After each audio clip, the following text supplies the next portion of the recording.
2025-ci ildə dünya hərbi xərcləri rekord həddə 2 trilyon 887 milyard dollara çataraq rekord səviyyədə artıb. Hərbi xərclərdə son 10 il ərzində 2016-2025 qlobal artım 41% təşkil edib. ABŞ, Çin və Rusiya 1,48 trilyon dollarla qlobal hərbi xərclərin 51%-ni böyüşürlər. ABŞ 954 milyard dollar, Çin 336 milyard dollar, Rusiya 190 milyard dollar.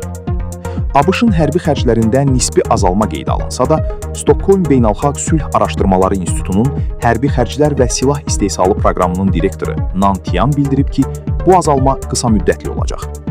Belə ki, ABŞ Konqresi 2026-cı il üçün 1 trilyon dollardan çox vəsait təsdiqləyib və 2027-ci ildə bu rəqəm 1,5 trilyona qədər yüksələ bilər. Qlobal artımın əsas mənbəyi isə Avropa olub. Regionun hərbi xərcləri 14% artaraq 864 milyard dollara çatıb.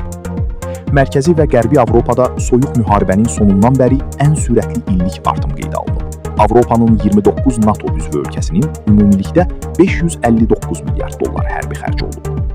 Almaniya 24% artımla 114 milyard dollarlıq xərcə nail olaraq qrupun lideri olub.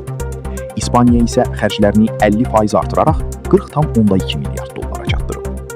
Digər böyük artımlar isə belədir. Belçika 59%, Norveç 49%, Danimarka 46%, Polşa 23% və Kanada 23%.